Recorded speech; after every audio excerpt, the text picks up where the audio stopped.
Hello everyone, welcome to PW only IAS. आज है 28 नवंबर 2024 और आइए शुरू करते हैं आज के एडिटोरियल डिस्कशन। आज जो इंपॉर्टेंट आर्टिकल्स हम डिस्कस करने वाले हैं वो इंडिया की फॉरेन पॉलिसी से लेकर इंडिया की स्पेस पॉलिसी और इंडिया की एग्रीकल्चर पॉलिसी तक डिस्कस करेंगे। तो बहुत डिटेल में कई ऐसे इंपॉर्टेंट टॉपिक्स को डिस्कस करने वाले हैं। तो चलिए शुरू करते हैं डिस्कशन पहले आर्टिकल के साथ, जो बात करेगा इंडिया की चाइना प्रॉब्लम के साथ। और इस आर्टिकल की खास बात यह है कि जीएस पेपर 2 के लिहाज से बहुत इंपॉर्टेंट है आईआर के कॉन्टेक्स्ट में, डीलिंग विद चाइना क्वेश्चन। क्योंकि चाइना के साथ इंडिया का रिसेंटली जो एग्रीमेंट हुआ बॉर्डर को स्टेबलाइज करने वाला, उसके बाद चाइना की पॉलिसी कैसे शेप हो रही है, कैसे चाइना की वुल्फ वॉरियर डिप्लोमेसी अभी चार्म डिप्लोमेसी पे शिफ्ट हो रही है, क्या मतलब है इन सब का, और क्यों एशिया में अमेरिका चाइना से पिछड़ रहा है और इंडिया और बाकी एशियन कंट्रीज के पास क्या पॉलिसी ऑप्शंस हैं चाइना को कंटेन करने के लिए। तो चलिए शुरू करते हैं आज की डिस्कशन। अब पहला सवाल, क्यों ये आर्टिकल किस कॉन्टेक्स्ट में लिखा गया है? तो कॉन्टेक्स्ट ये है कि राजनाथ सिंह जो इंडिया के डिफेंस मिनिस्टर हैं, उन्होंने विजिट्स की हैं साउथ ईस्ट एशिया की कंट्रीज़ में, और यहाँ पर कई कंट्रीज़ के साथ इंडिया अपनी डिफेंस पार्टनरशिप को डेवलप करना चाहता है। अब पहली बात यह है कि इंडिया अपनी डिफेंस पार्टनरशिप को इन्हीं कंट्रीज़ के साथ क्यों डेवलप करना चाहता है? Why focus on South East Asian countries? तो आपको पहली चीज़ जो पता होनी चाहिए, how many countries are there in ASEAN. ASEAN South East Asian countries का ग्रुप है, इसमें कितनी कंट्रीज़ हैं? 10 कंट्रीज़ हैं। I want you to remember कि 10 के 10 का नाम क्या है। मतलब इसमें पूछा जाता है अक्सर, G20 की मेंबरशिप पूछ ली, कभी कभी आसियान के मेंबर पूछ लिए, कभी आरसेप से क्वेश्चन आ गया, तो आपसे ऑप्शंस में पूछा जा सकता है। सो 10 की 10 कंट्रीज़ का नाम आपको याद होना चाहिए। जैसे क्या है इनका नाम? CLMVT। खासतौर पे वो कंट्रीज हैं जिनको इंडिया टारगेट करता है डेवलपमेंट के एजेंडा के लिए या फिर डिफेंस पार्टनरशिप के लिए। Cambodia, Laos, Myanmar, Vietnam, Thailand, ये 5 थोड़ी सी पिछड़ी कंट्रीज हैं और ये वो कंट्रीज हैं जिनके साथ इंडिया डायरेक्ट लैंड रूट बना सकता है। फिर है SIMPB, Singapore, Indonesia, Malaysia, Philippines and Brunei. ये कंट्रीज हो गई आसियान की। अब इंडिया लगातार इन देशों के साथ डिफेंस नेटवर्क डेवलप करना चाह रहा है क्योंकि इंडिया को काउंटर करना है चाइना का डोमिनेंस। अब चाइनीज डोमिनेंस काउंटर करने के लिए इंडिया ने रिसेंटली क्या क्या एग्रीमेंट किए? तो पहला एक एग्रीमेंट ये किया है कि हमने ऑस्ट्रेलिया के साथ और जापान के साथ पार्टनरशिप की है। ऑस्ट्रेलिया के साथ हमने एयर टू एयर रिफ्यूलिंग के ऊपर एक एग्रीमेंट किया है मिलिट्री एयरक्राफ्ट का। एक MOU हमने जापान के साथ साइन किया है जिसमें हम स्टेल्थ टेक्नोलॉजी के ऊपर काम कर रहे हैं। स्टेल्थ टेक्नोलॉजी जिससे कि हमारे जो वॉरशिप्स हैं उनको इजीली चाइना डिटेक्ट न कर पाए। तो स्टेल्थ टेक्नोलॉजी का मतलब होता है जैसे रडार वडार से आपको सेफ्टी चाहिए, आपको इजीली आपका शिप्स ट्रैक नहीं हो पाएंगे उसमें। और इंडिया लगातार साउथ ईस्ट एशियन कंट्रीज़ के साथ भी एग्रीमेंट्स कर रहा है। तो ये सब करने की वजह क्या है? वजह ये है कि रिसेंटली हालांकि चाइना ने अपनी पॉलिसी को थोड़ा चेंज किया है। चाइना नॉर्मली बहुत असर्टिव और मस्कुलर फॉरेन पॉलिसी का इस्तेमाल करता था। The foreign policy of China use to be muscular and assertive. तो मस्कुलर असर्टिव फॉरेन पॉलिसी का मतलब ये होता है कि वो जो भी अपना पॉलिसी में डिसीजन लेता था, जैसे चाइना का कहना है कि पूरा का पूरा साउथ चाइना सी उसका ही एरिया है, साउथ चाइना सी पे उसने फुल डोमिनेशन अपनी इस्टेब्लिश करने की बात कही है। उसका कहना है ये उसके इंटरनल वाटर्स की तरह है। दूसरा, इंडियन बॉर्डर्स पे उनका क्लेम बहुत ज़्यादा है और वो बहुत तेज़ी के साथ उसको पुश करते हैं। और यहाँ मस्कुलर डिप्लोमेसी में एग्जांपल होता है जैसे wolf warrior diplomacy. Wolf warrior diplomacy का मतलब ये होता है, मान लो इंडियन गवर्नमेंट ने कोई पॉलिसी पेपर पब्लिश किया या फिर इंडियन गवर्नमेंट ने कोई डिसीजन लिया, इंडियन गवर्नमेंट ने डिसीजन लिया कि हम अपनी सेना बॉर्डर्स पर बढ़ाएंगे, तो उसके बारे में हो सकता है कई सारे इंटरनेशनल जो पब्लिकेशंस हैं या जो जर्नलिस्ट हैं वो कई सारे आर्टिकल्स लिखेंगे, कुछ मीडिया में आकर बोलेंगे चीज़ें। तो इंडियन गवर्नमेंट ऑफिशियल सबको जवाब नहीं देते हैं, वो एक प्रेस रिलीज करते हैं और उसी से काम चल जाता है। लेकिन चाइना में क्या होता था, उनके जो डिप्लोमेट्स थे वो सोशल मीडिया पे और बाकी जगहों पर बहुत तेज़ी के साथ चाइनीज एजेंडा को पुश करते थे। कोई कुछ बोलता था सीधा उसके ऊपर काफ़ी ज़्यादा क्रॉस क्वेश्चनिंग करना या अपनी फॉरेन पॉलिसी जो चाइनीज़ कम्युनिस्ट पार्टी का एजेंडा है उसको तेज़ी से पुश करना, ये कोशिश करते थे। जैसे वुल्फ वॉरियर डिप्लोमेसी करते थे, मतलब उनको किसी का डर नहीं, वो मीडिया कुछ समझते नहीं है, अपना एजेंडा बस पुश करना है। पर उससे बदल के और जो उनकी मस्कुलर पॉलिसी हुआ करती थी कि भाई कोई हमारी नहीं सुनेगा तो हम अटैक कर देंगे, या फिर उनके शिप्स अक्सर वहाँ चक्कर काटा करते थे, साउथ चाइना सी की बात करूँ या लार्जर इंडियन ओशन की बात करूँ। लेकिन वहाँ से अभी चाइना ने अपना पॉलिसी बदल के कर दिया है क्या, वुल्फ वॉरियर डिप्लोमेसी और मस्कुलर पॉलिसी को चेंज करके अभी आजकल चार्म डिप्लोमेसी पे फोकस स्टार्ट किया है। चार्म डिप्लोमेसी मतलब देशों में जा रहे हैं, जी जिनपिंग उनके लीडर से बात कर रहे हैं, ये बता रहे हैं कि भाई हमारे साथ पार्टनरशिप करोगे तो आपको इतना फ़ायदा है। बेल्ट एंड रोड इनिशिएटिव की बात कर ली, क्या इन्वेस्टमेंट इंसेंटिव्स हैं, इसकी बात कर रहे हैं। तो अभी चाइना थोड़ा सा शांत पड़ा दिख रहा है इस मामले में। लेकिन ये आर्टिकल बात करता है कि चाइना का मूड कभी भी स्विंग कर सकता है, इसीलिए इंपॉर्टेंट है कि चाइना की मिलिट्री और जो उसकी बाकी डिफेंस कैपेबिलिटी है उसको कभी नज़रअंदाज ना किया जाए। फॉर एग्जाम्पल, चाइना एशिया में इतना डिफेंस एक्सपेंडिचर करता है कि बाकी 7-8 कंट्रीज मिला के भी ना करती हो। चाइना ने सबमरीन्स का काफ़ी ज़्यादा यूजेज बढ़ा दिया है। कमीशन किए लगभग अराउंड 70 सबमरीन्स, जो हर साल लगभग 3 सबमरीन्स वो अपने डिफेंस आर्किटेक्चर में ऐड करता रहता है। और इतना ज़्यादा डिफेंस का प्रोडक्शन, याद रखिए प्रोडक्शन पे स्पेसिफिकली फोकस है चाइना का। अब चाइना ने रोबोटिक्स में अनआर्म्ड एरियल व्हीकल यूएवी जैसे ड्रोन्स हो गए, और अनआर्म्ड ग्राउंड व्हीकल जैसे रोबो डॉग्स हो गए, रोबो टेक्नोलॉजीज हो गई, इसका इस्तेमाल करना काफ़ी ज़्यादा तेज़ी से स्टार्ट कर दिया है। तो इन दोनों में तो आगे निकल ही रहा है। इसके अलावा उसने मरीन एरियाज़ में सबमरीन्स के ऊपर बहुत ज़्यादा इन्वेस्टमेंट की है। 5th जनरेशन एयरक्राफ्ट जो उनके फाइटर जेट्स हैं वो डेवलप किए हैं। तो इतना ज़्यादा प्रोडक्शन डिफेंस इक्विपमेंट का वर्ल्ड वॉर 2 के बाद किसी कंट्री को करते नहीं देखा गया। वो भी जब चाइना, जो हम पब्लिकली कहें तो किसी वॉर में नहीं है, चाइना की किसी से जंग अभी चल नहीं रही है, फिर भी इतना ज़्यादा डिफेंस इक्विपमेंट वो बिल्ड कर रहा है। अब जब वो इतना डिफेंस इक्विपमेंट बिल्ड करेगा तो उसके आसपास की जो मेजर पावर्स हैं, चाहे हम इंडिया की बात करें, जापान की बात करें, साउथ कोरिया की बात करें, ये सब टेंशन में कि भाई कैसे मैच करेंगे इसके साथ। तो सबको लग रहा है कि हम डायरेक्टली 1-to-1 चाइना से compete कर ही नहीं सकते। तो इन लोगों ने कहा है कि नहीं, हम अब ये ट्रेंड देखा जा रहा है दैट ये कंट्रीज क्योंकि इंडिविजुअली चाइना को काउंटर नहीं कर सकती, so they are trying to collaborate. So we are seeing a greater security cooperation. Greater security cooperation का मतलब ये हो गया कि इस पूरे रीजन में आज जो डिफेंस का आप ग्रोथ देख रहे हो, पहले तो चाइना की डोमिनेशन थी, उसके बाद क्या हो रहा है अब ये देखो, इंडिया और वियतनाम के बीच में डिफेंस पार्टनरशिप स्टार्ट हुई। इंडिया ने फिलीपींस को ब्रह्मोस का मिसाइल बेचा, फिर इंडिया ने जापान के साथ तो कोलैबोरेशन कर ही रखी है। इसी प्रकार से even south East Asian countries के बीच में भी कोलैबोरेशन बढ़ गई है। साउथ कोरिया जापान के बीच में अपने दिक्कतें हैं, लेकिन फिर भी चाइना के चैलेंज को देखते हुए वो साथ आते दिख रहे हैं। और कई सारी ऐसी कंट्री है जैसे वियतनाम ने तो चाइना के साथ एक युद्ध लड़ा है, लेकिन उसने एक युद्ध यूएसए के साथ भी लड़ा है। उसके बावजूद वियतनाम आज यूएसए के करीब जाता दिख रहा है, इंडिया यूएसए के करीब जाता दिख रहा है। ये सब क्यों हो रहा है? क्योंकि ये कंट्रीज चाहती हैं एशियन बैलेंस। नॉर्मली एशिया की सारी कंट्रीज ये मानती थी, चाहे वियतनाम हो, चाहे इंडिया हो, चाहे इवन साउथ कोरिया हो, they wanted Asia for Asians. क्योंकि हो ये रखा था कि अगर आप एशिया को देखो तो पूरे के पूरे एशिया में कई सारे अमेरिकी जो डिफेंस पार्टनर्स हैं उनकी बात कर लें, या अमेरिका की जो प्रेजेंस है एशिया में, उनके बहुत सारे वॉरशिप्स, उनके बहुत सारे यहाँ पर एरियाज हैं जिन पर उन्होंने अपना मिलिट्री बेस बनाया हुआ। उन बेस की वजह से वहाँ पे उनकी प्रेजेंस है। और इसको हमेशा एशियन कंट्रीज कहती थी कि नहीं, एशिया को एशियंस के लिए छोड़ देना चाहिए, आउटसाइड इंटरफेरेंस नहीं होना चाहिए। अगर आउटसाइड इंटरफेरेंस होगा तो हमारी खुद की सॉवरेनिटी को खतरा है। लेकिन इस चीज़ को पुश कौन कर रहा था सबसे ज़्यादा? Asia for Asians, China. लेकिन अब समस्या ये आ गई है कि एशिया फॉर एशियंस की जो कहानी है उसमें एक्सटर्नल पावर का थ्रेट, या एक्सटर्नल पावर आ जाएंगी तो थ्रेट हो जाएगा बाकी कंट्रीज को, इनकी सोवरेनिटी पे असर पड़ेगा। एक्सटर्नल पावर का जो थ्रेट था, पहले ये फिलॉसफी जो थी एशिया फॉर एशियंस, ये इसलिए एशियन कंट्रीज कहती थी कि उन्हें लगता था कि यूरोप की कंट्रीज आके हमें कॉलोनाइज कर लेगी, या फ्रांस हो गया, ब्रिटेन हो गया, यूके हो गया, या फिर ये अपनी पॉलिटिक्स को यहाँ चलाना स्टार्ट कर देंगे। जैसे यूएसए और यूएसएसआर का कॉन्फ्लिक्ट था, यूएसए या रशिया का कॉन्फ्लिक्ट है, वो एशिया में आ जाएगा, उनकी लड़ाई में हम क्यों भागीदारी बने। लेकिन ऐसा हो नहीं रहा है। अब इनको लग रहा है कि नहीं, एक्सटर्नल पावर्स को छोड़ो, हमारे बीच में चाइना अकेला इतना ज़्यादा पावरफुल हो चुका है, इतनी पावर एसिमेट्री आ चुकी है। एसिमेट्री मतलब एक इतना ज़्यादा शक्तिशाली हो चुका है और बाकी सारे इतने कमज़ोर हो चुके हैं, या बैलेंस करने में बिल्कुल असंभव है उनका चाइना के सामने किसी भी तरह वो कोलैबोरेट करें। तो इसीलिए अब एशिया फॉर एशियंस का स्लोगन जो है वो सिर्फ चाइना देता है, बाकी दो देशों को उससे मतलब नहीं है। बाकी अब अमेरिका के साथ बड़े प्यार से कोलैबोरेट करने को तैयार है।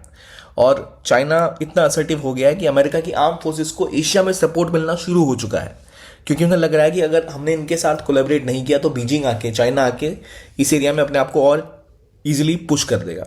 लेकिन कहानी ये भी है कि कितनी लेजिटिमेसी है, कितनी कैपेसिटी है अमेरिका की चाइना के साथ compete करने में।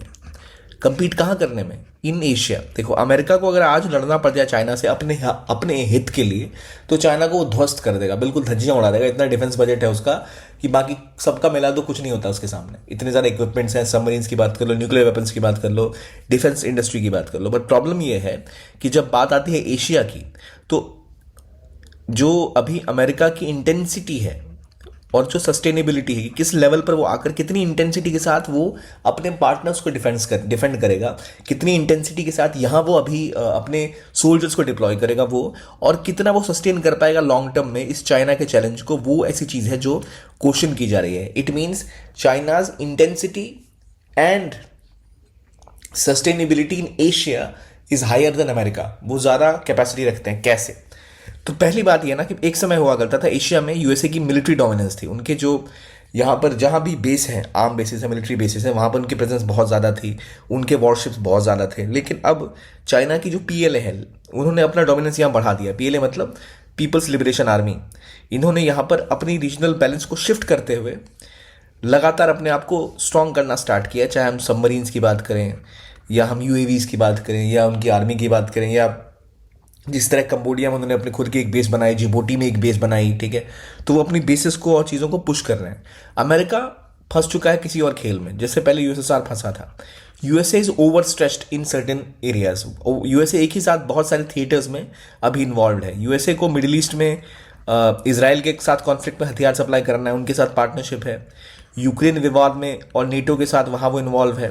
तो यूरोप से लेकर मिडिल ईस्ट तक ऑलरेडी जो रशिया का चैलेंज है, जो ईरान का चैलेंज है, वहाँ पर ऑलरेडी अमेरिका इन्वेस्टेड है, और नेटो अपनी कमिटमेंट खुद पूरी नहीं कर पा रहा. ये लोग यूक्रेन को जिन हथियारों के वादे किए थे वो पूरे नहीं कर पा रहे. ना ही ये पूरे कर पा रहे हैं ये वादे जो इन्होंने किए थे, मान लो सऊदी अरेबिया को. कुछ हद तक सऊदी अरेबिया भी इनसे नाखुश है. तो जो अमेरिका की ऑलरेडी कमिटमेंट्स हैं उसको पूरा करने में थोड़ा पिछड़ रहा है वो. और हमने देखा कि जब रशिया नॉर्थ कोरिया से हथियार कुछ खरीद रहा है, उसी जगह पर अमेरिका खुद अपने लेवल पे अपने कई सारी कंट्रीज को हथियार देने में केपेबल नहीं दिख रहा. उनकी जो मिलिट्री इंडस्ट्री कॉम्प्लेक्स है वो उस लेवल पे भी हथियार मैन्युफैक्चर शॉर्ट ड्यूरेशन में नहीं कर पा रहे कि वो एक साथ यूक्रेन और चाइना का चैलेंज अगर कल ताइवान में आ गया या फिर चाइना ने अटैक कर दिया, तो कई सारे ऐसे ऑब्जर्वर हैं जिनका कहना है कि संभव नहीं है अमेरिका के लिए कितने हथियार प्रोवाइड कर दे. लगातार गाजा में जो हो रहा है वहाँ पर उसे रोकने में वो नाकामयाब रहे.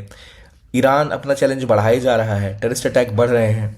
तो यूएसए लड़ सकता है, लेकिन यूएसए की अभी समस्या ये हो गई है कि वो जो डिमांड है वेपन्स की ऑल ऑफ अ सडन, किन की, बाकी देशों की, जो जैसे यूक्रेन की हो गई, उसको पूरा करने में थोड़े असमर्थ दिख रहे हैं. और इवन मिडिल ईस्ट में अचानक से जो कॉन्फ्लिक्ट बढ़ा है उसके बाद भी समस्याएं और बढ़ गई हैं. तो यहाँ इतना सारा वेपन प्रोड्यूस करना, इतनी जगहों पर एक साथ कोलेबरेट करना, मान लो एक तो मिडिल ईस्ट हो गया जिसमें आप ईरान की बात कर लो, लेबनान की बात कर लो, गाजा की बात कर लो, फिर एक कहानी आ गई रशिया की बात कर लो, यूक्रेन की बात कर लो.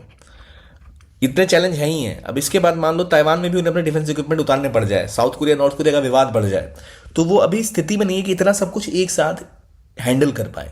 इसलिए इनका जो इंटेंसिटी है कि वो एशिया में इतनी इंटेंसिटी के साथ इन्वॉल्व होंगे जितना वो यूक्रेन से हो रहे हैं, नहीं होंगे. क्योंकि यूक्रेन में उनका मुकाबला रशिया के साथ है, इनडायरेक्टली ही सही, जो उनका ऐतिहासिक दुश्मन है. वो एशिया में इस इंटेंसिटी के साथ इन्वॉल्व हो नहीं सकते. और क्योंकि इतनी ज़्यादा फ्रंट पे ऑलरेडी वो लड़ रहे हैं, या इतनी ज़्यादा फ्रंट पे ऑलरेडी उनके दोस्त उपलब्ध हैं, कि वो उतनी ज़्यादा सस्टेनेबली यहाँ पर नहीं रह सकते कि भाई चाइना का चैलेंज अभी 50 साल चलेगा, तो क्या 50 साल चाइना से लड़ने की संभावना अभी तुरंत वो एशिया पर फोकस करके करने वाले हैं? नहीं. इसीलिए दिक्कत यह है कि अमेरिका की डिफेंस इंडस्ट्री अभी सफ़र कर रही है कि उनके पास स्किल्ड पर्सनल नहीं है, जनसंख्या घट गई है. उनकी डिफेंस इंडस्ट्री को ज़रूरत है कि अपने आप को रिवैम्प करें. आज हम बात करें टेक्नोलॉजी के क्षेत्र में, तो कई ऐसी एरियाज़ हैं जहां पर चाइना ने अमेरिका को पीछे छोड़ दिया है. कुछ ऐसी टेक्नोलॉजीज हैं जहां चाइना ने जापान को, अमेरिका को बहुत पीछे छोड़ दिया है. और आज भी जब अमेरिका की बात करें तो वो जापान और कोरिया के साथ कोलैबोरेट करने की कोशिश कर रहा है, पर कहीं ना कहीं वो अभी तक उस लेवल पे नहीं है जहां चाइना इस रीजन में अपने आप को बढ़ा चुका है. और इसीलिए इम्पॉर्टेंट है कि यूरोप का स्ट्रगल और जो एशिया में हो रहा है उसको देखते हुए इंडिया अपने आप को फोकस करे. सवाल बात करेगा इंडिया को क्या करना चाहिए. इंडिया का फोकस यहाँ पर होना चाहिए कि अपनी डिफेंस कैपेबिलिटी बिल्ड करे. आज जो प्रॉब्लम अमेरिका झेल रहा है कि वो इतना सप्लाई ही नहीं कर पा रहा जितना सप्लाई उसको करना है, जबकि चाइना के पास ओवर सप्लाई है. चाइना के पास ओवर सप्लाई इसलिए है क्योंकि चाइना ने फोकस किसके ऊपर किया हुआ है. चाइना में मैन्युफैक्चरिंग का पावर हाउस है एक. वो इतनी ज़्यादा चीज़ें मैन्युफैक्चर करते हैं, इतनी ज़्यादा उनकी इंडस्ट्री बूस्ट हो रखी है कि वो जितनी मर्जी उतने वेपन्स बना सकते हैं, बहुत ज़्यादा उनकी रिक्वायरमेंट को पूरा करने के लिए. प्लस उनके पास जो मैन पावर है वो स्किल्ड है. ठीक है, इनकी जनसंख्या भी घट रही है अब, तो इन्होंने भी वन चाइल्ड पॉलिसी बंद करके अब 2 चाइल्ड पॉलिसी लॉन्च की. लोग मान नहीं रहे, ज़बरदस्ती कह रहे हैं शादी करो, 2 बच्चे पैदा करो. पर इनकी मैन पावर फिर भी जो है वो बहुत ज़्यादा स्किल्ड है क्योंकि वो इन कामों में पहले ही इन्वॉल्व है. और प्लस ये भी फोकस्ड है completely on Asia in terms of military and defence. बाकी दुनिया भर में भी बढ़ रहे हैं, लेकिन एशिया में इनका मिलिट्री फोकस है। इन्होंने टेक्नोलॉजी में अपने आप को ईजिली पुश किया है, टेक्नोलॉजी के पहले इनेबलर्स और एडेप्टर्स में से एक बन चुके हैं। तो यहाँ इंडिया को क्या सीखने की ज़रूरत है? इंडिया को ज़रूरत है कि इंडिया भी अपनी मिलिट्री डिप्लोमेसी को बढ़ाए, क्योंकि इंडिया अकेले तो चाइना का चैलेंज झेल नहीं सकता। इंडिया को मिलिट्री डिप्लोमेसी को पुश करना चाहिए, जिससे कि इंडिया को और पार्टनरशिप डेवलप करना चाहिए। ठीक है, अब देखिए इंडिया का क्वेश्चन हम देखते हैं, इंडिया को क्या करना चाहिए। तो इंडिया को पहली चीज़ ये है कि इंडिया की मिलिट्री डिप्लोमेसी को बढ़ाना पड़ेगा। मिलिट्री डिप्लोमेसी कैसे बढ़ेगी भाई, कहाँ पर हम बढ़ाएंगे? मिलिट्री डिप्लोमेसी डेवलप होगी किन एरियाज में? मिलिट्री डिप्लोमेसी डेवलप होगी इन आउटसाइड नेबरहुड, यानी इंडिया को इसके अलावा भी अपनी मॉडर्न डिप्लोमेसी को, मिलिट्री डिप्लोमेसी को डेवलप करना पड़ेगा, पार्टनरशिप बढ़ानी पड़ेगी। डिफेंस की आप बात कर लो, आप टेक्नोलॉजिकल पार्टनरशिप की बात कर लो। टेक्नोलॉजिकल पार्टनरशिप आप जापान के साथ कर सकते हो। ठीक है, चाइना के आसपास जो विवाद है, जैसे चाइना में भी रिवर्स को लेकर बहुत विवाद है साउथ ईस्ट एशियन कंट्रीज़ के साथ, तो अपने मेकोंग गंगा कोऑपरेशन लॉन्च कर रखा है। इनिशिएटिव है जहां इंडिया उन देशों के साथ बात करता है जिनके कुछ ना कुछ विवाद अभी चाइना के साथ है, जैसे हो गया वियतनाम या थाईलैंड। इन देशों के भी पानी को लेकर इशूज़ हैं, इंडिया के भी ब्रह्मपुत्र पर है। फिर आपको ज़रूरत है मिलिट्री डिप्लोमेसी के अलावा अपने प्राइवेट सेक्टर को इन्वॉल्व करने की, क्योंकि जैसे जो दिक्कतें आज अमेरिका झेल रहा है, किस चीज़ की, सप्लाई की या स्किल्ड पर्सनल की, तो यू नीड स्किल्ड पर्सनल जो यहाँ पर मौजूद हो। फिर इसके बाद इंडिया को ज़रूरत है प्राइवेट सेक्टर में एक और बहुत इंपॉर्टेंट चीज़ की, कि वो इंडिया स्किल डेवलप करे, स्किल वर्कफोर्स लेके आए, और इसके अलावा उनके पास भी टेक्नोलॉजी हो, टेक्नोलॉजी इनेबल करें उन्हें कि वो इन चीज़ों पर काम कर सके। तो इसके लिए इंडिया ने क्या किया है? इंडिया ने अमेरिका के साथ, आपको याद हो, initiative for critical and emerging technology, ये एग्रीमेंट साइन हुआ था, जिसमें हम 6G और IoT, internet of things, automation, robotics के ऊपर अमेरिका के साथ कोलैबोरेट करेंगे। ऐसी ही पार्टनरशिप हमें रशिया के साथ भी करनी है, जापान के साथ भी हमारी है। तो वो स्टेप हमें गवर्नमेंट एजेंसी से उठा के अब प्राइवेट सेक्टर के ऊपर फोकस करना पड़ेगा। उसके अलावा हमारे मैन्युफैक्चरिंग कैपेबिलिटी को बढ़ाना पड़ेगा। अभी मेजरली इंडिया का जो मैन्युफैक्चर होता है डिफेंस इक्विपमेंट, वो कौन करता है? नाम बताइए। DRDO करता है। ठीक है, तो DRDO, उसके बाद हम बात करें HAL की बात कर लें, या फिर आप L&T भी इन सब में काम करें, प्राइवेट कंपनीज भी काम कर रही है, तो उनको हम पुश कर सकते हैं, वहाँ पर हम काम कर सकते हैं। तो इस एरियाज में हमें काम करने की ज़रूरत है डिफेंस प्रोडक्शन में, और आर्म्स एक्सपोर्ट पे बढ़ावा देने के लिए। आर्म्स एक्सपोर्ट ऑलरेडी इंडिया पहले कुछ बांग्लादेश को कर रहा था, फिलीपींस को किया, हम अभी अर्मीनिया के की एक्सपोर्टर बन चुके हैं। अब देखो प्रॉब्लम ये आ रही है कि इंडिया ने रशिया को भी कुछ इक्विपमेंट एक्सपोर्ट किए हैं, तो जो एक्सपोर्ट मार्केट है हमें और एक्सपेंड करने की ज़रूरत है। क्यों? देखो अमेरिका के मुकाबले आज चाइना का एक्सपोर्ट मार्केट बढ़ा कैसे, उनकी कैपेबिलिटी कैसे बढ़ी? उन्होंने पहले अपना एक्सपोर्ट मार्केट डेवलप किया कि भाई जिन देशों को हथियार चाहिए हमसे ले लो। तो अगर चाइना को तुरंत बॉर्डर पे लड़ना नहीं भी है, तब भी चाइना की जो इंडस्ट्री है, चाइना की जो मिलिट्री इंडस्ट्री है, वो उस तरह के वेपन्स बना रही है ताकि उन चैलेंजेस को मिल सके, को पूरा कर सके। तो अगर आप एक्सपोर्ट बढ़ाते हो तो आप भविष्य में खुद भी जब जरूरत पड़ेगी तो तुरंत अपने लिए वैसे वेपन्स बना सकते हो। तो इसलिए एक्सपोर्ट इंडस्ट्री को डेवलप करने की ज़रूरत है। इंडिया ने ऑलरेडी वियतनाम, फिलीपींस और ख़ासतौर पे अर्मीनिया में तो बहुत ज़्यादा डिफेंस जो हमारे इक्विपमेंट है वो एक्सपोर्ट किए हैं। इवन रशिया के बारे में कहा जा रहा है इंडिया ने कुछ इक्विपमेंट एक्सपोर्ट किए हैं। यूरोप में इंडिया का कुछ एक्सपोर्ट बढ़ा है, जो यूरोप से यूक्रेन पहुंच रहा है। तो ये वो स्टेप्स है जो इंडिया को लेने की ज़रूरत है, जहां हमें पार्टनरशिप पे फोकस करना है, मिलिट्री डिफेंस डिप्लोमेसी पे फोकस करना है, प्राइवेट सेक्टर को स्ट्रेंथन करना है, स्किलिंग बढ़ानी है, मैन्युफैक्चरिंग पे फोकस करना है और एक्सपोर्ट पर फोकस करना है। और इंडिया को अपनी डिफेंस सेक्टर को जल्दी से जल्दी रिफॉर्म करने की ज़रूरत है ताकि हमारी डिफेंस कैपेबिलिटी बढ़े और जो इंटरनेशनल अपॉर्चुनिटी है कोलैबोरेशन की, इंडस्ट्रियल बेस को बढ़ाने की, उसको हम मीट कर पाएँ। ये तभी हो पाएगा जब अपने डिफेंस सेक्टर को रिफॉर्म करें, चाहे DRDO हो चाहे प्राइवेट सेक्टर हो, इन सबको। ठीक है, ये हो गया ये आर्टिकल जहां हमने समझा क्या चैलेंज था। अगले पे आते हैं, द स्टैच्यूज के फोल्डिंग ऑफ स्पेस परसूट्स। ये आर्टिकल GS पेपर 3 का है, फाइनेंशियल एक्सप्रेस में पब्लिश हुआ है। बहुत रेलेवेंट आर्टिकल है। क्यों? क्योंकि ये बात करता है स्पेस इंडस्ट्री के बारे में। तो पेपर 3 में IT और स्पेस का जो टॉपिक है उससे सीधा सीधा रिलेटेड है। यहाँ क्या बात हो रही है? अब देखो, स्पेस में आउटर स्पेस ट्रीटी होती है। क्या आपको पता है कौन कौन सी आउटर स्पेस ट्रीटीज अभी तक हुई पड़ी हैं? क्या इंडिया को ज़रूरत है अपनी जो स्पेस पॉलिसी उसमें बदलाव करने की? क्योंकि स्पेस पॉलिसी में गवर्नेंस लेवल पे जो चेंजेस होते हैं अक्सर हम उसको नज़रअंदाज कर देते हैं। तो ये आर्टिकल बात करता है कैसे जो इंटरनेशनल डिस्प्यूट्स हैं, जो इश्यूज़ हैं, वो अब स्पेस तक पहुंचने वाले हैं और कैसे इसरो जैसे इंस्टीट्यूशंस को, अगर आज ग्लोबल कॉम्पिटिटर्स को हराना है तो बहुत ज़रूरी हो गया है कि इसरो और इंडियन गवर्नमेंट अपनी पॉलिसी में सुधार करे। तो अब इंडिया ने किया क्या? इंडिया एक नेशनल लॉ लाने वाला है for expanding it's space activity जो भी भारत की होती है उसको मैनेज करते हुए, उसको हैंडल करने के लिए इंडिया ने अपना एक पूरा फ्रेमवर्क लॉन्च करने की बात की, एक पूरा लॉ बनाने की बात की है। अभी तक इंडिया किस हिसाब से अपनी स्पेस परसूट को फॉलो करता था, स्पेस को लेकर क्या नियम पालन करता था इंडिया, जैसे हमारे पास पॉलिटिकली कॉन्स्टिट्यूशन है, इकोनॉमी के लिए आपका बजट आता है, या जिस तरह की पॉलिसी डॉक्यूमेंट्स आते हैं, हम क्या कर रहे हैं भाई हमारे स्पेस पॉलिसीज़ के लिए। तो हम नॉर्मली फॉलो करते थे आउटर स्पेस ट्रीटी जो है उसको। Outer space treaty UN mandated treaty है, हम इसको फॉलो करते थे। इसके अंदर कई सारी ट्रीटीज़ हैं जिसको इंडिया मानता था कि हाँ इन ट्रीटीज को फॉलो करके हमारा काम चल जाएगा। एक था रेस्क्यू एग्रीमेंट, नाम याद रख लो, रेस्क्यू एग्रीमेंट। दूसरा लायबिलिटी कन्वेंशन, और तीसरा द रजिस्ट्रेशन कन्वेंशन, और चौथा और most importantly the moon agreement. अब ये 4 एग्रीमेंट क्या करते हैं, यूएन के मैंडेटेड ये जो ट्रीटीज़ हैं आउटर स्पेस में, ये असल में आउटर स्पेस ट्रीटी जो अडॉप्ट की गई थी, ये की गई थी committee on the peaceful uses of outer space, committee on peaceful uses of outer space, कोपस आप कह सकते हो। ये जनरल असेंबली ने 1958 में अडॉप्ट की थी कि भाई आउटर स्पेस में ना हिंसा का इस्तेमाल नहीं होगा, कोई एक अपनी सोवरेनिटी एक्सटेंड नहीं करेगा। तो इसमें बात की गई थी कि मान लो कोई स्पेस में जाते हैं, स्पेस फेरिंग नेशन जो हैं वो वहाँ उनके एस्ट्रोनॉट अगर अंतरिक्ष में फंस गए या एस्ट्रोनॉट्स वहाँ पर हैं, तो उनको अगर रेस्क्यू करना है, उनका रिटर्न करना है इंश्योर, तो वो कैसे किया जाएगा, उसके लिए एक रेस्क्यू एग्रीमेंट था जिसके लिए गाइडलाइन तय की गई थी। कोई फंस गया तो कैसे रेस्क्यू किया जाएगा, कैसे कोलैबोरेट किया जाएगा। ये जो कोई अगर स्पेस में जा रहा है, एक्सीडेंट हो गया या कोई कचरा किसी की वजह से फैल गया या कोई स्पेस ऑब्जेक्ट को खतरा हो गया, तो उसकी लायबिलिटी किसके ऊपर होगी। तो पहले तो यूएसए यूएसएसआर ऐसे देश प्राइमरली जाते थे, अब इंडिया मान लो आप उसमें ऐड हो गया है, जापान को ऐड कर लो, तो इसके लिए पूरा एक लायबिलिटी क्लॉज बनाया गया था। स्पेस ऑब्जेक्ट्स में जो डैमेज है अगर कोई कर रहा है तो उसके लिए आपको पूरा एक रजिस्ट्री होनी थी कि भाई किस सारी डिटेल यूएन के पास रहेगी, क्या चेंजेस हुए हैं, क्या किसकी वजह से क्या बदलाव हुए हैं, ताकि ये सब मैनेज हो पाए। अब इंडिया के लिए ना ये जो लायबिलिटी एग्रीमेंट है, रजिस्ट्रेशन एग्रीमेंट है जिसमें हमने सब कुछ रजिस्टर किया हुआ है, रेस्क्यू एग्रीमेंट है, ये काफ़ी हैं, उनके लिए पर्याप्त है कि भाई हमारे जो इसरो के स्पेस मिशंस थे वो क्या करते थे, रिसर्च के ऊपर काम कर रहे थे, कम्युनिकेशन के ऊपर काम कर रहे थे, टेक्नोलॉजी के ऊपर काम कर रहे हैं। इनसेट 2A 2B की बात कर लो, आपकी इंटरनेट की सुविधाओं के लिए आपकी सैटेलाइट जाती हैं, अब मून पर आप गए, मार्स पे गए, किस लिए, ताकि आप उसको ऑब्जर्व कर पाओ।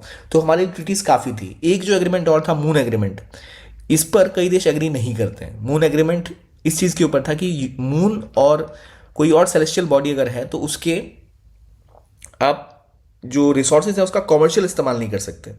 लेकिन इसको अभी तक यूएसए, रशिया और चाइना ने साइन नहीं किया है। क्यों नहीं किया है?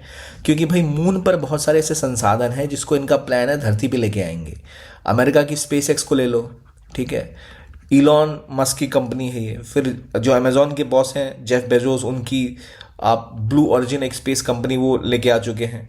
इन कंपनीज का उद्देश्य क्या है? इनका उद्देश्य भविष्य में जो इंपॉर्टेंट मिनरल्स हैं वो या तो चांद से या मार्स से वहाँ से निकाल कर, वहाँ से डिग करके धरती पे वापस लाया जाए। तो ये कभी नहीं मानने वाले इस एग्रीमेंट के ऊपर, क्योंकि पहले ना हर देश एक सॉवरेन कंट्री अंतरिक्ष में जाती थी तो हर कंट्री को इक्वल देखा जाता था। यूएसए का गया, यूएसएसआर का गया कोई स्पेस फ्लाइट। अब क्या है, यूएसए की 10 कंपनीज है जो बाकी देशों से ज़्यादा डिफेंस बजट लेके चल रही हैं। तो अकेले अमेरिका की 10 कंपनी स्पेस में पहुंची हुई हैं, आपस में कम्पीट करेंगी, बाकी देश कहाँ जाएंगे। इसलिए मुद्दा ये है कि अब जो समस्या है वो थोड़ी बढ़ गई है, मून एग्रीमेंट को लेकर समस्या बढ़ गई है। और ये बातें हैं कि नेशनल स्पेस लॉ में भी बदलाव की ज़रूरत है। कई देशों ने नेशनल स्पेस लॉ अपने खुद के स्टार्ट किए हैं ताकि जो इंटरनेशनल प्रिंसिपल्स हैं वो उसमें इंक्लूड हों। लेकिन यूएसए, जर्मनी, फ्रांस, यूके, इन सब ने एग्रीमेंट किया है। इन सब ने मतलब जो अपना बेसिक लॉ निकाला है, फ्रेमवर्क, वो इन चीज़ों का ध्यान रखता है। लेकिन खास बात, इन सब ने मून एग्रीमेंट को साइन नहीं किया है, बड़ी स्पेस फेयरिंग कंट्रीज ने। तो इंडिया के पास चैलेंज है कि हमें भी फोकस रखना पड़ेगा कि जैसे बाकी देश है ना, इनके जो एग्रीमेंट ये नेशनल लेवल पे करते हैं या नए नेशनल लेवल पे जो पॉलिसी लेके आते हैं वो इंटरनेशनल एग्रीमेंट से कॉन्ट्रडिक्ट करती है। जो कोर प्रिंसिपल क्या है इंटरनेशनल स्पेस ट्रीटी का, कि भाई बाहर का कॉमर्शलाइजेशन नहीं होगा, आप उसमें अपनी सोवरेन प्रिंसिपल्स को पुश नहीं करोगे, कॉमर्शलाइज नहीं करोगे रिसोर्सेज का। लेकिन हो क्या रहा है, फ्रांस ने 2019 में एक लॉ लाया कि वो स्पेस कमांड स्टैब्लिश करेगा। स्पेस कमांड का मतलब क्या होगा कि भाई वो स्पेस डिफेंस कैपेबिलिटी के ऊपर काम कर रहा है। इंडिया का आप खुद एग्जांपल ले लो, ऑपरेशन शक्ति की बात कर लो, या फिर आप अमेरिका का एग्जांपल ले लो, स्पेस फोर्सेस की बात वो करते हैं, स्टार वॉर्स, कि भाई अंतरिक्ष में हम पूरे की पूरी डिफेंस अपने लिए खड़ी कर देंगे। तो ये सब जब हो रहा है, जब आप ये कर रहे हो, तो आप क्या कर रहे हो? स्पेस का इस्तेमाल किस चीज़ के लिए कर रहे हो? अपने डिफेंस की बात कर रहे हो, वो डिफेंस इक्विपमेंट वहाँ प्लेस कर रहे हो। इसका मतलब यू आर डायरेक्टली कॉन्ट्रडिक्टिंग जो इंटरनेशनल लॉ है उसको। तो अब जो दुनिया की रियलिटी है वो बदल रही है। दुनिया भर में कई सारे स्टार्टअप्स, प्राइवेट कंपनीज खड़ी हो गई हैं जो कई सारे सॉवरेन नेशन से भी ज़्यादा पावरफुल हैं। Space x, blue origin, Boeing की अगर हम बात कर लें, ये ऐसी कंपनीज हैं जो कंट्री से ज़्यादा बजट रखती हैं स्पेस एक्सप्लोरेशन का। Plus we are seeing commercialisation of space activities. Private sector तो आ ही गया है। तो इस कॉमर्शलाइजेशन में बहुत इंपॉर्टेंट है कि आपको जो लॉज हैं वो अब काफ़ी नहीं है रेगुलेट करने के लिए। इसके अलावा space as a defence theatre, ये भी रियलिटी बन चुका है। तो इसको हमें ज़रूरत है कि हम अपने लॉज में चेंज करें। ग्लोबल स्पेस सेक्टर आज बहुत तेज़ी के साथ ग्रो कर रहा है। अगर आप सिर्फ 2023 की बात करो तो 2023 में ही जो स्पेस इंडस्ट्री है उसका वर्थ लगभग $630 बिलियन है, और कहा यह जा रहा है भविष्य में ये $1.8 ट्रिलियन तक पहुंच जाएगा। तो जब इतनी बड़ी इकोनॉमी की साइज़ है तो यहाँ पर बहुत सारा प्रॉफिट निकलता है, और उस प्रॉफिट को निभाने के लिए ही स्पेस एक्स जैसी कंपनीज आ चुकी हैं। तो इसीलिए उनका स्टारशिप जो अब लॉन्च हुआ, स्टारशिप क्या है? ये स्टारशिप और जो उनके मिसाइल कह रहा हूँ मैं, जो उनके स्पेसशिप को या उनके जो एस्ट्रोनॉट्स हैं उनको अंतरिक्ष में लेके जाता है, या फिर उनकी स्टार लिंक है जो पूरी धरती के ऊपर उन्होंने सैटेलाइट का पूरा जाल बिछाया हुआ है, जिसके तहत वो कर धरती पर इंटरनेट बीम करते हैं। धरती के आसपास जैसे अर्थ है, तो अर्थ के लो अर्थ ऑर्बिट में कई सारी सैटेलाइट्स उन्होंने लॉन्च करी हैं, पूरे धरती को ऐसे घेर रखा है। तो जिस भी जगह इंटरनेट चाहिए वो सीधा वहाँ से सैटेलाइट से आपको बीम कर सकते हैं। बस आपको एक रिसीवर चाहिए होगा छोटा सा, तो आप डायरेक्ट उस नेटवर्क के साथ कनेक्टेड हैं। आपको किसी प्रोवाइडर की ज़रूरत नहीं है, जिसके लिए इंडिया का लाइसेंस भी लेना चाहते हैं वो। इसकी बात कर लो। फिर ये हो गई स्टारलिंक। इनका जो स्पेस लॉन्च व्हीकल है जो जाकर रीयूज़ हो सकता है, जाता है फिर वापस आके लैंड कर जाता है। तो ये सब चीज़ें जो हैं ये दिखाती हैं कि कैसे स्पेस इंडस्ट्री ट्रांसफॉर्म कर रही है, और इसलिए रिक्वायरमेंट है कि इंडिया इस मार्केट को अगर कैप्चर करना चाहता है तो इंडिया को भी अपनी इंडिजिनस कैपेबिलिटीज़ को और ज़्यादा डेवलप करना पड़ेगा। कैसे डेवलप करेंगे? हम केवल इसरो के भरोसे नहीं रह सकते, हमें कॉमर्शियल स्पेस सेक्टर में अपने आप को और डेवलप करना पड़ेगा। जो ट्रीटीज़ थी अभी तक काफ़ी थी इंटरनेशनल स्पेस ट्रीटीज़ पर, अब उससे हमारा काम नहीं चलेगा। हमें फोकस करना पड़ेगा कि हम कॉमर्शलाइजेशन के ऊपर फोकस करें।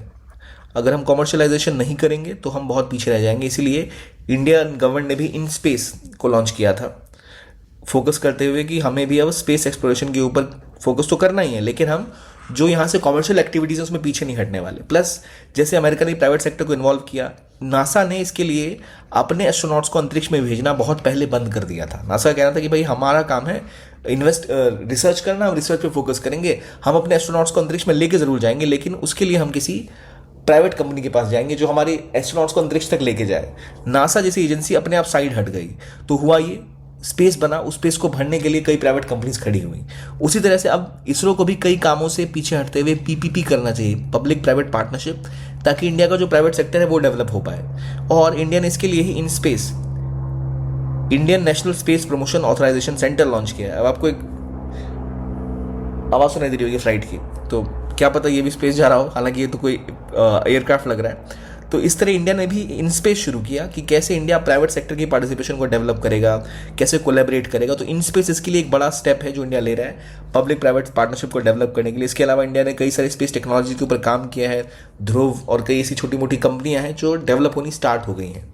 इंडिया की स्पेस पॉलिसी 2023 की जो है वो बात करी थी क्लियरली कि हम नॉन गवर्नमेंट एंटिटीज़ को जोड़ना चाहते हैं। जैसे नासा साइडलाइन होकर प्राइवेट सेक्टर को इन्वॉल्व कर पाया, वैसे इसरो ने कहा है कि हम भी थोड़ा साइड हो जाएंगे ताकि नॉन गवर्नमेंट एंटिटीज़ पार्टिसिपेट कर पाएँ, उनके पास जो स्ट्रक्चर हो वो भी अपने आप को ग्रो कर पाएँ, अंतरिक्ष तक ले जाने के लिए स्पेस एक्सप्लोरेशन को डेवलप कर पाएँ और ह्यूमन प्रेजेंस जो है उसको बढ़ावा दें। लेकिन हम इंटरनेशनल कोलैबोरेशन के साथ अपनी इंडस्ट्री का भी कोलैबोरेशन बढ़ाना चाहते हैं, जिससे कि प्रॉपर डेवलप हो पाए स्पेस इंडस्ट्री भारत के अंदर भी, जिससे हम भी डॉलर्स कमा पाएँ और प्लस हम भी अपने आप को डेवलप कर पाएँ, हमारी भी जो कैपेबिलिटी है वो डेवलप हो, और ऐसा ना हो कि हम डेवलप कंट्रीज से पीछे रह जाएँ। तो इसी वजह से इंडिया ने नॉन गवर्नमेंट एंटिटीज़ का पार्टनरशिप बढ़ाना स्टार्ट किया। एग्जाम्पल के तौर पे देख लो यार, कोई भी सेक्टर, आप ऑटोमोबाइल सेक्टर देख लो, आप टेलीकॉम सेक्टर देख लो, प्राइवेट सेक्टर आता है, इफिशिएंसी बढ़ती है, रेट्स कम होते हैं, टेक्नोलॉजी अडेप्शन बढ़ जाता है, इनोवेशन बढ़ जाता है। तो इसीलिए लाइसेंसिंग की बात अभी है, ऑथोराइजेशन की बात है, इंश्योरेंस की रिक्वायरमेंट है, ये सब का है कि इंटेलेक्चुअल प्रॉपर्टी राइट्स IPR जो होते हैं पेटेंट वाली बातें, इन सब को करने के लिए आपको बेसिकली क्या करना पड़ेगा, एक पॉलिसी बनानी पड़ेगी जो प्राइवेट सेक्टर के लिए ये सब इनेबल करेगी। भाई आओ, आप इस सेक्टर में आओ, हम आप देखते हैं बाकी चीज़ें कैसे की जाएंगी, आपको सपोर्ट करेंगे। ऐसा नहीं कि गवर्नमेंट ही सब कुछ करे। तो अब ये जो बिल आया है इस पे फोकस करेगा, इन स्पेस पे हम ऑलरेडी हमने स्टार्ट कर दिया है प्राइवेट सेक्टर का, और इंटरनेशनल कोलेबोरेशन और कॉमर्शियलाइजेशन स्पेस पे हमारी नज़र है। तो इस तरह ये बिल एक इंपॉर्टेंट रोल बना सकता है रेगुलरिटी क्लैरिटी प्रोवाइड करने का। कैसी रेगुलेटरी क्लैरिटी, कि भाई इंश्योरेंस का क्या सिस्टम होगा, आईपी राइट्स क्या फॉलो होंगी, पेनल्टीज क्या होंगी अगर आपने कुछ गड़बड़ कर दिया, लाइसेंसिंग कैसे दी जाएगी, क्या क्या अथॉरिटी है आपको करने के लिए। तो ये सब प्राइवेट सेक्टर को क्लियर दिया जाएगा मैंडेट, तो वो भी और डेवलप करेंगे, और हम नासा और बाकी देशों ने जो स्टेप्स फॉलो किए हैं बाकी एजेंसीज ने, उसको हम भी फॉलो कर पाएंगे। ठीक है, आई होप ये आर्टिकल अच्छा लगा होगा आपको। अब आते हैं तीसरे आर्टिकल पर, जो बात करता है सेंट्रल गवर्नमेंट की स्कीम की, जहां पर सेंट्रल गवर्नमेंट नेचुरल फार्मिंग को बढ़ावा देना चाहती है। ये पेपर 3 के मेजर क्रॉप्स क्रॉपिंग पैटर्न के लिए बहुत रेलेवेंट है। इंडिया का अप्रोच क्या है भाई, नेचुरल फार्मिंग के ऊपर। अभी तक भारत ने इससे पहले भी एक स्कीम लॉन्च की थी नेचुरल फार्मिंग के ऊपर, उसका नाम था परंपरागत कृषि योजना, जहां हमने फोकस किया था कि हम ऑर्गेनिक फार्मिंग के ऊपर फोकस करेंगे। लेकिन अब एक नया इनिशिएटिव लॉन्च किया गया है, 25 नवंबर को लॉन्च किया गया, national mission on natural farming. तो पहली बार नेचुरल फार्मिंग क्या होती है। आमतौर पे जो फार्मिंग या खेती हम करते हैं उसमें होता है कि खाद, मैन्योर, फर्टिलाइजर इसका इस्तेमाल होता है। तो कई सारे केमिकल्स, यूरिया, नाइट्रोजन, इसका इस्तेमाल किया जाता है ज़मीन की उर्वरकता बढ़ाने के लिए, जिससे कि आपकी यील्ड बढ़ती है खेतों में। तो होता यह है कि जब आप ज़्यादा फर्टिलाइजर यूज़ करते हो, कहा जाता है इंडिया में बहुत ज़्यादा ही फर्टिलाइजर यूज़ होते हैं, जिससे ज़मीन की उर्वरकता बढ़ती तो है शॉर्ट टर्म में, लेकिन लॉन्ग टर्म में उसकी जो कैपेसिटी है वो खत्म हो जाती है। तो इसीलिए अब एक सेंट्रली स्पॉन्सर्ड स्कीम लॉन्च की गई है ministry of agriculture and farmer welfare के द्वारा, और ये फोकस करेगी कि भाई कैसे इंडिया में नेचुरल फार्मिंग को बढ़ावा दिया जाए, बिना फर्टिलाइजर के, बिना आउटसाइड आप केमिकल को इंजेक्ट किए हुए ऑर्गेनिक तरीके से कैसे एग्रीकल्चर को डेवलप कर सकते हो। इसमें फोकस करेंगे ये कि जैसे यूनिवर्सिटीज़ हो गई, एफपीओज हो गए, फार्मर्स को टारगेट करेंगे कि भाई कैसे अलग अलग रीजन्स में जहाँ पर ओवर यूज़ होता है फर्टिलाइजर का, वो उसमें कम यूज़ करें। तो नेचुरल फार्मिंग का मतलब केमिकल फ्री फार्मिंग सिस्टम, जिसमें जो इनपुट्स होंगे, मान लो अब आप कहोगे केमिकल फ्री बात कर रहे हैं तो फिर फर्टिलाइजर की जगह क्या यूज करेंगे, तो हम मैन्योर का इस्तेमाल करेंगे जो ऑर्गेनिक मैन्योर है। ठीक है, हम लाइव स्टॉक का जो बचा खुचा है जिससे हम बेस्ट कुछ ऐसा ऑर्गेनिक सा बना सकते हैं, मैन्योर हो गया, या और ऐसी खाद्य सामग्री जिससे कि क्रॉप की यील्ड बढ़ती है, उनको हम नेचुरल चीज़ों से भी डेवलप करेंगे। तो इंडिया ने अभी इसको कुछ डिस्ट्रिक्ट के आसपास फोकस किया है, टारगेट किया है कि यहाँ पर ग्रो किया जाएगा, जहाँ पर फर्टिलाइजर का यूजेज बाकी देश के मुकाबले ज़्यादा है। तो क्या ये बिल्कुल नया इनिशिएटिव है? बिल्कुल नहीं। इससे पहले ऑलरेडी भारतीय प्राकृतिक कृषि पद्धति पे फोकस करते हुए एक स्कीम लॉन्च हो गई थी, यानी परंपरागत कृषि विकास योजना, जो गवर्नमेंट ने लॉन्च की थी 2019 में ही। उसके अंदर एक सब पार्ट था भारतीय प्राकृतिक कृषि पद्धति, जहाँ पर फोकस किया गया था कि एक फार्मिंग को हम, जो हमारा ऐतिहासिक नेचुरल फार्मिंग का तरीका है, उस पर फोकस करते हुए काम करेंगे। और यही नहीं, परंपरागत कृषि योजना के अंतर्गत ही उसी समय में हम देखें तो नमामि गंगे के अंदर भी हमने बोला था 5 किलोमीटर की बेल्ट होगी गंगा रिवर के आसपास, जहाँ पर हम नेचुरल फार्मिंग को फोकस करेंगे, ऑर्गेनिक फार्मिंग में फोकस करेंगे, ताकि किसानों का जब ये नेचुरल फार्मिंग होगी तो फ़ायदा क्या है भाई। पहली बात, नेचुरल फार्मिंग के फ़ायदे ये हैं, इनपुट कॉस्ट घट जाती है, क्योंकि जो आपके एग्रीकल्चर प्रोडक्ट्स हैं, जो आप फर्टिलाइजर वगैरह यूज़ करते हो, बहुत महंगे आते हैं, इनपुट कॉस्ट घट जाते हैं, प्लस आपकी जो हेल्थ, सॉइल हेल्थ है वो बरकरार रहती है, ज़मीन की सॉइल हेल्थ बढ़ जाती है। सॉइल हेल्थ बेहतर रहने की वजह से क्या होता है कि आपका लॉन्ग टर्म में जो खेत है वो और ज़्यादा पैदावार करता रहेगा। ऐसा नहीं होता ही है कि जब आप फर्टिलाइजर डालते हो, आपने आज अगर 1 किलो यूरिया डाला तो आपको अगले साल 2 किलो यूरिया डालना पड़ेगा, फिर 3 किलो, फिर 4 किलो, क्योंकि ज़मीन को उतनी ही ज़्यादा यूरिया की ज़रूरत पड़ेगी टाइम के टाइम, क्योंकि नेचुरल जो यील्ड है वो घट जाती है, उनकी सॉइल हेल्थ खराब हो जाती है। तो इनपुट कॉस्ट घटेगी तो क्रॉप आपके सस्ते में खड़ी हो जाएगी, आप उसको बेच सकते हो सही प्राइसेस में, सॉइल की हेल्थ डेवलप हो जाती है, यील्ड बढ़ जाती है। इसके अलावा जो चीज़ें और डेवलप होती हैं उसमें आपकी क्रॉपिंग पैटर्न वो सुधर जाते हैं, कि भाई आप ऐसे क्रॉप्स पे फोकस नहीं करोगे जो कि वाटर इंटेंसिव हैं या केवल केमिकल्स पे रन करते हैं। ठीक है, ये सब होगा तो उससे होता ही है, जब ये सब हो रहा होगा तो इनपुट कॉस्ट आपका घट गया, सॉइल हेल्थ बेटर होगी, क्रॉपिंग पैटर्न आपका बेहतर हो गया, प्लस आपको मार्केट में वैल्यू अच्छी मिलती है, यानी आपको रिटर्न्स बेहतर मिलते हैं, आप उसको महंगे दरों पे बेच सकते हैं क्योंकि वो ऑर्गेनिक है या शुद्ध है। तो इसलिए मार्केट में उसकी डिमांड भी ज़्यादा रहती है, इसलिए ज़्यादा प्राइस दी जाती है। तो ये सब फायदे हैं किसानों के लिए, इसलिए इस पर फोकस किया गया नेचुरल फार्मिंग का, और इसलिए इसे लॉन्च भी कर दिया गया, ताकि जो हमने पहले देखा था जो पिछली स्कीम थी गवर्नमेंट की, जो हमारी प्राकृतिक भारतीय कृषि पद्धति थी, उससे जो हमने सीखा था, अब उसको हम यहाँ पर यूज करेंगे national mission on natural farming के ऊपर। ठीक है, तो अब देखते हैं इसमें क्या चेंजेस किए गए हैं। पहली बात, यहाँ पर फोकस ये किया गया है कि 1 करोड़ फार्मर्स को टारगेट किया जाएगा, जो पहले की स्टेज में नहीं था। 1 करोड़ फार्मर को टारगेट करेंगे जिनको आप सर्टिफाई भी करेंगे और ब्रांड भी करेंगे कि भाई देखिए ये जो इक्विपमेंट है, ये जो सॉरी इक्विपमेंट नहीं, ये जो आपका सर्टिफिकेट है, ये दिखाता है कि कैसे ये फार्मर नेचुरल फार्मिंग को फॉलो करते हैं, इनके प्रोड्यूस में केमिकल नहीं है, तो अगर आप उसको खाएंगे तो आपकी सेहत के लिए बेहतरी होगी। इसके लिए तो सिर्फ उनको प्रमोट, ये नहीं कि भाई आप इसको कर लो नेचुरल फार्मिंग, इसके अलावा उसको प्रमोट करना, ब्रांड करना, सर्टिफाई करना, ये भी किया जाएगा। साइंटिफिक इंस्टीट्यूशंस को और ग्राम पंचायत को कोलेबरेट किया जाएगा। 10,000 बायो इनपुट रिसोर्स सेंटर्स बनाए जाएंगे। ठीक है, ताकि देश भर में जो बायो यूजेज है वो बढ़े, कैसे हम ऑर्गेनिक की तरफ शिफ्ट हो सकते हैं उस पर फोकस हो। और जो लोग इसको अडॉप्ट करेंगे उसका पहले धन्यवाद प्राइम मिनिस्टर ने उन्होंने किया है। 22 लाख हेक्टेयर को हमने टारगेट किया है कि इसको नेशनल फार्मिंग के अंदर लाया जाएगा। 34 लाख फार्मर इसमें एंगेज होंगे। टारगेट हमारा 1 करोड़ का है ओवरऑल।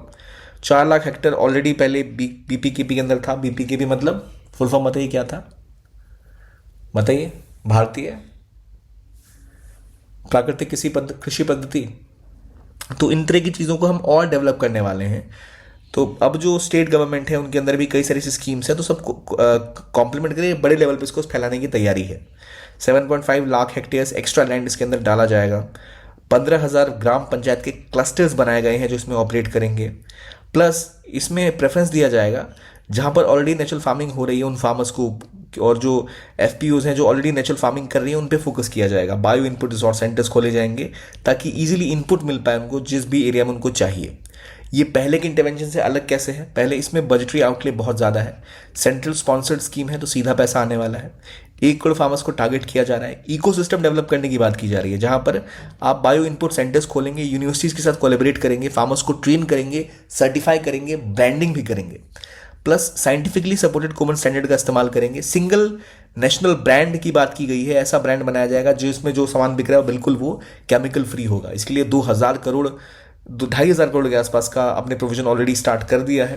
तो एक बड़े लेवल पे स्कीम को डिप्लॉय किया जा रहा है। 2,000 जो आपके ऑलरेडी नेचुरल फार्मिंग के जो मॉडल डेमोन्स्ट्रेशन फार्म्स हैं वो स्थापित किए जाएंगे कृषि विज्ञान केंद्र में, ताकि वो आगे देख सकें कि नेचुरल फार्म्स होंगे कैसे, नेचुरल फार्मिंग कैसे की जाएगी। कृषि विज्ञान केंद्र में जाकर आप फार्मर्स को भी लेके जा सकते हो। एग्रीकल्चर यूनिवर्सिटीज़ और स्टूडेंट्स जो हैं वो जाकर उस एक्सपीरियंस को सीखेंगे, और जो ट्रेंड फार्मर मास्टर ट्रेनर्स हैं उनको भी सिखाया जाएगा भाई कैसे आपको इसको किसानों को मदद करनी से ज़मीन पर उतारने में। जो भी फार्मर्स चाहेंगे वो इसमें आकर पार्टिसिपेट कर सकते हैं, उन्हें पूरी प्रैक्टिस करवाई जाएगी। फिर वो जाकर उनको अपने खेतों में इस्तेमाल करेंगे और लोगों को भी ट्रेन करेंगे। इसमें जीवन अमृत, बीज अमृत एट्सेट्रा, इन सब को लेकर ट्रेन किया जाएगा कैसे आप ऑर्गेनिक बीजों का, ऑर्गेनिक आप मैन्योर्स का इस्तेमाल कर सकते हो। कृषि सखीज डेवलप किए जाएंगे, कृषि सीआरपीज डेवलप किए जाएंगे ताकि किसानों में अवेयरनेस डेवलप हो और जो भी फार्मर चाहें वो इसमें आकर जुड़ सकते हैं। तो नेचुरल फार्मिंग बढ़ेगा तो जो यूज़ ऑफ फर्टिलाइजर है वो अपने आप नेचुरली घटेगा। लेकिन किन एरियाज को टारगेट किया गया? 16 राज्यों के 228 डिस्ट्रिक्ट को टारगेट किया गया। पूरे देश में भी ये उस तरह से टारगेट नहीं कर रहा है। 228 डिस्ट्रिक्ट्स जहां पर फर्टिलाइजर का ओवर यूज होता है, जिससे कि हम नेचुरल फार्मिंग की ओर शिफ्ट कर पाए। लेकिन क्या सब कुछ अच्छा है? नहीं, कुछ चीज़ों में दिक्कत भी है। मैं आपको एक इंटरनेशनल एग्जाम्पल देता हूँ, श्रीलंका का। श्रीलंका ने अपनी पूरी फार्मिंग को ऑर्गेनिक कर लिया, डिक्लेयर कर दिया आज से हम सब कुछ ऑर्गेनिक रूप से डेवलप करेंगे। क्या हुआ? उनका पूरा एग्रीकल्चर कोलैप्स कर गया।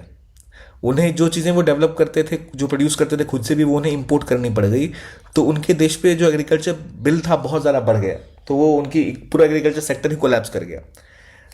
इंडिया में एग्जांपल लेता हूँ सिक्किम का। सिक्किम को बहुत फायदा हुआ ऑर्गेनिक से। अगर आप सिक्किम में कभी घूमने जाओगे, आप गलती से कोई सब्जी वब्जी कहीं से लेके चले गए, आपकी जेब से छीन के उसको फेंक देंगे वो, या डिस्पोज कर देंगे, क्योंकि वो पूरा ऑर्गेनिक स्टेट है।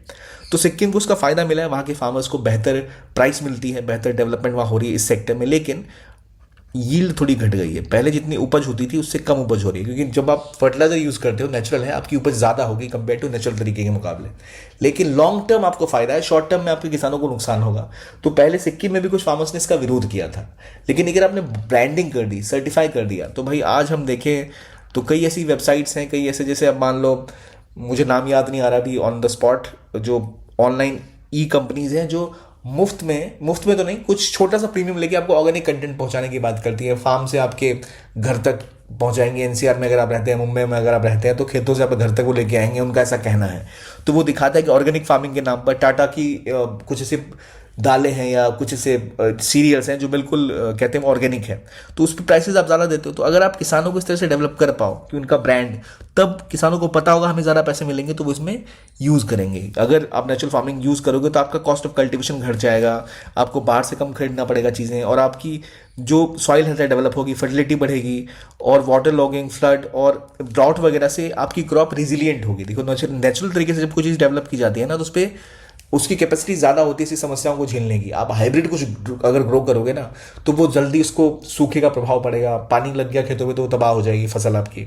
तो इसलिए नेचुरल फार्मिंग को डेवलप करने की बात की जा रही है। इससे हेल्थ रिस्क घटेंगे, जो किसान डायरेक्टली इन्वॉल्व होता है वो सब समस्याएं कम हो जाएंगी, और सॉइल कार्बन कंटेंट इंप्रूव होगा, वाटर यूज एफिशिएंसी बढ़ेगी। लेकिन दिक्कत ये है कि यील्ड घट जाती है, ठीक है, और इसी की वजह से कभी कभी किसान जो है दोबारा कन्वेंशनल फार्मिंग मेथड्स पे आ जाते हैं। इसीलिए इसको कर्टेल करने के लिए जो इन्होंने सर्टिफिकेशन प्लस ब्रांडिंग की जो बात करी है, अगर एक बार आपने अपने किसानों को ब्रांडिंग कर दी तो वो आउटपुट में के जाने के बाद उनको प्राइसेस बेहतर मिल पाएंगे। कभी कभी ये भी होता है कि जो ऐसे इलाके हैं जहाँ पर सॉइल फर्टिलिटी बढ़ती तो है, लेकिन प्रोडक्टिविटी कुछ लिमिट तक ही बढ़ती है, उससे फार्मर्स की इनकम उतनी बढ़ नहीं पाती। तो इसलिए कई फार्मर्स सोचते हैं भाई इससे अच्छा तो हम गेहूं और धान की फसल कर लें, कम से कम एमएसपी तो बेहतर मिल जाएगी। तो गवर्नमेंट को फोकस करना पड़ेगा कि आप इसके लिए उनको पहले अवेयर करो, क्या सिस्टम है, क्या स्ट्रक्चर है। प्लस इनपुट के लिए जो बायो इनपुट्स हैं उसको डेवलप करने में बहुत समय लगता है। जीवामृत या बीजामृत के लिए रिसोर्सेज लगते हैं, इनिशियली बहुत मेहनत करनी पड़ती है। किसान चाहते हैं नहीं इसको छोड़ो, इतना टाइम कहाँ है, हम कुछ और भी काम कर लेंगे, उससे बेहतर हम यहाँ पर आके यूरिया या फिर डीएपी का इस्तेमाल कर लें। तो इसलिए हमें इनपुट जो नेचुरल इनपुट्स हैं, इसलिए इन्होंने 10,000 सेंटर्स की बात की है, इस चीज़ को ध्यान में रखते हुए। फिर न्यूट्रिएंट डिफिशियंसीज होती है, कई ऐसे न्यूट्रिएंट्स होते हैं जो फर्टिलाइजर्स नहीं दे पाते, तो उसके लिए आपको बड़े लेवल पे जो सॉइल हेल्थ कार्ड पे देखना पड़ेगा क्या क्या उपचार हो सकता है इस कमी का। तो इसके लिए एग्रीकल्चर यूनिवर्सिटीज़ को फोकस करना पड़ेगा। और कई किसान सालों से इस तरह की खेती करते आए हैं, they are not ready to change. खासतौर पर पंजाब हरियाणा जहाँ पर बड़े फार्मर्स हैं जिनको बड़ी इनकम मिल रही है नेचुरल तरीके से, तो वो क्यों इसमें शिफ्ट करेंगे, नए तरीके में कन्वेंशनल तरीका ही फॉलो करेंगे। तो आपको उनको सिखाना पड़ेगा भाई क्या उनको खुद का नुकसान हो रहा है इससे, जो उनके एरिया में नुकसान वो क्या क्या हो रहे हैं। अवेयरनेस डेवलप करनी होगी, इंफ्रास्ट्रक्चर चैलेंज को हटाना पड़ेगा, सर्टिफाई करना पड़ेगा, ब्रांडिंग मैकेनिज्म को और बेहतर डेवलप करना पड़ेगा ताकि किसानों को उसका फायदा मिल सके, तभी जगह चीज़ें हो पाएंगी। तो ये भी आर्टिकल हो गया। अब मेरा आपसे सवाल है कि इंडिया की स्पेस पॉलिसी में हमने बोला था कि हम कुछ जो आउटर स्पेस ट्रीटीज़ हैं उनकी बात करते थे। कौन कौन सी आउटर स्पेस ट्रीटी थी मुझे बताइए ज़रा आप। मून ट्रीटी के अलावा कौन कौन सी थी, नाम याद है, बताओ ज़रा। दूसरा, मैंने बोला था इंडियन स्पेस पॉलिसी में फोकस करते हुए हमें पीपीपी को टारगेट करना है। तो पीपीपी टारगेट करने के लिए कितना भी स्पेस इंडस्ट्री का पोटेंशियल है, कितने बिलियंस का, कहाँ तक पहुँच सकता है, कौन सी एजेंसी लॉन्च की है इन स्पेस, तो खैर मैं बता देता हूँ, उसको लॉन्च किया है। और ग्लोबल एग्जाम्पल कौन कौन सी कंपनीज का है जो यहाँ पर compete कर रही है। स्टारशिप किसका एक सब यूनिट है, किस प्राइवेट कंपनी का। दो बड़ी प्राइवेट कंपनीज बताओ आप। बोइंग एक और एक प्राइवेट कंपनी है, मैं आपको बताता हूँ। बोइंग के अलावा दो और का नाम बताओ मुझे आप। इंडिया क्यों अपनी स्पेस पॉलिसी लेके आना चाहती है, वाई, क्या इस पर आप अब एक पैराग्राफ लिख सकते हैं। I hope you can. Now moving next, natural farming. Natural farming में पहली कौन सी स्कीम थी गवर्नमेंट की, विच स्कीम जहाँ से इनिशिएट किया गया, कितने फार्मर्स को टारगेट किया जा रहा है इसके अंदर, कौन सी मिनिस्ट्री से पुश कर रही है, क्या सेंट्रल स्पॉन्सर्ड है या सेंट्रल सेक्टर स्कीम है, ठीक है, क्या बेनिफिट्स हैं और क्या नुकसान है, और उन नुकसानों को ध्यान में रखते हुए गवर्नमेंट ने क्या चेंजेस किया अब की बार इसमें जो पहले नहीं थे।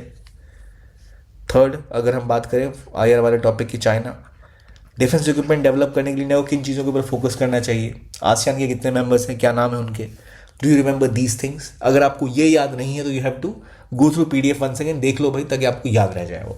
बाकी अगर आपको पीडीएफ चाहिए तो आप सुमित सर के अपने चैनल सुमित रेवड़ी को फॉलो कर सकते हो। बाकी आप PW only IAS nothing else को फॉलो कर सकते हो, only IAS nothing else channel है, इसको आप फॉलो कर सकते हो, जहाँ आपको सारी PDF एडिटोरियल के यहाँ भी मिल जाएंगे, तो आप इन चीज़ों को फॉलो कर सकते हो। इस वीडियो के लिए इतना ही, देखने के लिए धन्यवाद।